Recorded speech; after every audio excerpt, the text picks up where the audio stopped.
Why performance matters. Have y'all ever seen a movie with bad actors? It's terrible, right? Unless it's a Hallmark movie, then it's awesome. But the majority of great movies, they have these incredible acting scenes in it. It's so fun to watch. And the reason it's so fun to watch is because it's those actors that take that great script and that great story and they truly bring it to life. One of my favorite actors of all time is a man named Daniel Day-Lewis. You guys know Daniel Day-Lewis?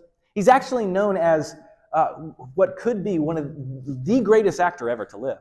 He's so good that he has won more Academy Awards for Best Actor than anyone else, and he is still young, and he has decided to retire because he has exerted so much energy into his roles that he could not sustain it, and he had to retire. One of the films that he was in was just absolutely mind-blowing to me. He is not from the United States. He's actually from Europe. And there was a movie that was coming out that was going to tell the story of the life of Abraham Lincoln. And so Daniel Day-Lewis heard about this, and he thought, I have to be in that role. Because he had a huge heart for equality and telling the story of anti-slavery. He knew that Europe kind of led the way in that, in freeing the slaves, and he wanted to study and learn this role so that he could be the person who helped the world see the importance of what was going on and why we needed to pay more attention to it. So Daniel Day-Lewis ended up earning his role in Lincoln. And what's fascinating is he got so immersed into this role, and he was notoriously famous for this, that when he came on, he went to the director, Steven Spielberg, and he told Steven, he said, hey, when I am here and I'm filming, I will have everyone refer to me as Mr. President. I am Abraham Lincoln. Daniel Day-Lewis is completely dead. He does not exist. I am only Abraham Lincoln, and I will never break character, and do not let anyone else call me Daniel, refer to me, or try to prompt me to break my character, because I will not do it, and you need to help protect me as the director. They will not understand it, but this is what I have to do. Spielberg said, okay, made a plan, they shook on it, and for the next 3 months, Daniel Day-Lewis was transformed into Abraham Lincoln. On taxi rides, there's fun stories of his fellow actors literally still trying to break character when Steven Spielberg wasn't around, and he would just keep talking to him as if he was the president. I just can't imagine that. But he immersed himself so incredibly into the role that there's this one scene in the story where the scriptwriter, he couldn't believe how Daniel brought it to life. He's like, I wrote the words, but man, when you see him bring it to life, it's so different. In fact, this is exactly what the scriptwriter, Tony Kushner, said. He said, man, when he did this scene, everyone's jaws was on the floor. It was one of the greatest things I'd ever seen. To do that, you have to be there in that moment. It's not psychosis. It's sustained concentration. In other words, Tony saw that the only way he would have been able to act the way he did is if he completely immersed himself in the character and trained his mind and body to think and act like that character. You want to watch the scene really quick? Okay, so the part of the movie is when Abraham Lincoln is meeting with his cabinet. These are the closest people to him. And he has decided that he is going to make the move to free the slaves. His cabinet was not on board with this. No one was on board with this. The war was still at a heightened point. They thought if he wouldn't do this, it would just cause all havoc to break loose. But Abraham Lincoln had made up his mind that this was what was going to be done. This is what had to be done. And he needed his cabinet to go out and tell the story to everyone else so that they could get the votes to make it pass. Watch this performance and how he goes in. It had no defections from the results of life to come. Where's the election promise? Where the hell are the commissioners?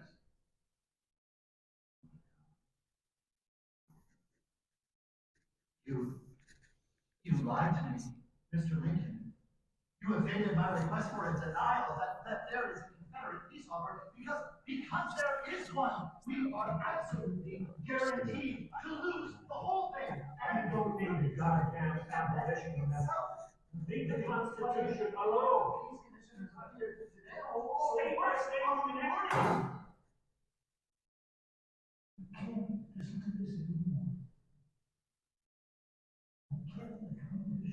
goddamn thing of any human being or worth until we cure ourselves of slavery and end this pestilential war.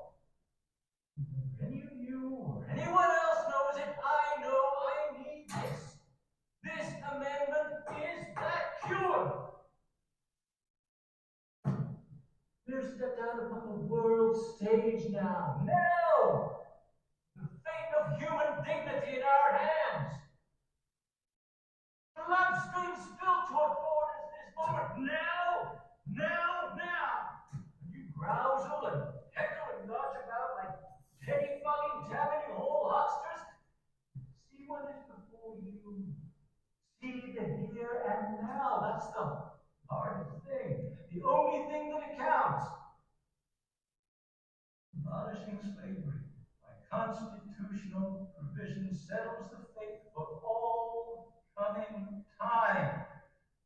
Not only for the millions now in bondage, unborn millions to come.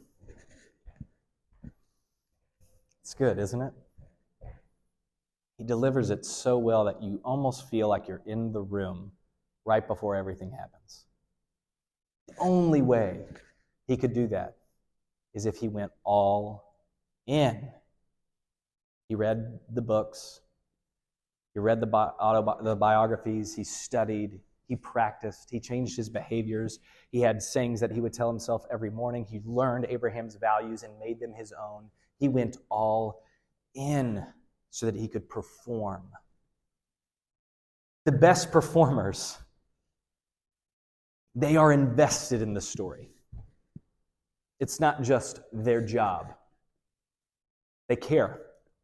They want to bring the mission to life. Are you invested in the story of your health system? Are you invested in the story of what you're doing?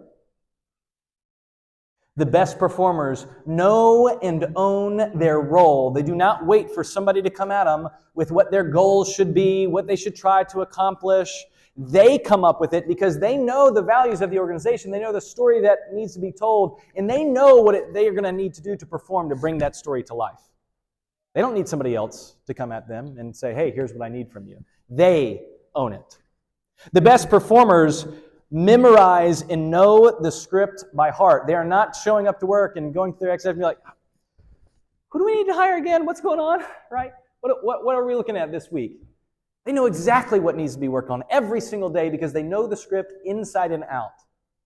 And when they see something in the script that doesn't seem to align, they will go to the director and say, I don't like this. This doesn't add up. This is not who we are. We need to change this.